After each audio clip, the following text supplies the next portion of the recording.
Krishna Radha Madhav mini ব্লগে সবাইকে স্বাগত। অনেক নাস্তিক ব্যক্তিরা আছে যারা ভগবান আছে কিনা সেটাই বিশ্বাস করে না, নরক কী জিনিস সেটাই বিশ্বাস করে না। যেমন ধরুন, একটা কুয়ার ব্যাংকে বলা হলো যে আটলান্টিক মহাসাগর নামে কোনো সমুদ্র আছে। সে কি বিশ্বাস করবে?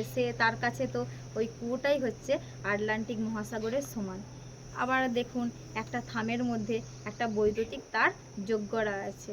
যদি কোনো মানুষ মানে বিশ্বাস করে থাকে যে ওই কারেন্টের তারটার মধ্যে কোনো বৈদ্যুতিক সংযোগ নেই, তাহলে সেটা তার উপরে ডিপেন্ড করছে।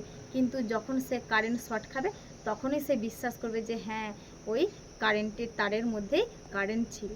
আবার দেখুন, কোনো সময় ছাই আছে কিন্তু সেই ছাইয়ের ওপরে আমরা দেখতে পাচ্ছি না আগুন আছে কিনা, কিন্তু যখন সেই ছাইটায় হাত দিচ্ছি তখন আমরা বুঝতে পারছি, অনুভব করতে পারছি যে ছাইয়ের ভেতরে আগুন আছে।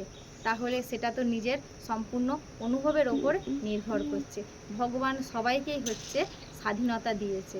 যে পাপ কর্ম করবে তাকে পাপের ফল ভোগ করতে হবে, আবার যে পুণ্য করবে সে পুণ্য কর্মের ফল ভোগ করবে।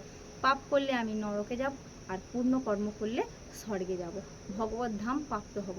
তাহলে সেই কর্মের দায়ভারটা নিজের ওপর বর্তাচ্ছে কি না? একটা ট্রেনে আমরা যাচ্ছি, তাহলে আমরা ট্রেনের কামরায় বসে কি ট্রেন চালককে দেখতে পাই না। সেই ট্রেন চালককে দেখতে হলে মানে দেখার জন্যে সেই ট্রেনের সামনে যেতে হবে। সেই রকমই আমরা যদি ভগবানকে দর্শন করতে যাই, তাহলে সেই রকমই কর্মের প্রয়োজন আছে, তবে আমরা ভগবানকে দর্শন করতে পারবো কি না? ভগবানও আছে আর নরকও আছে। হরে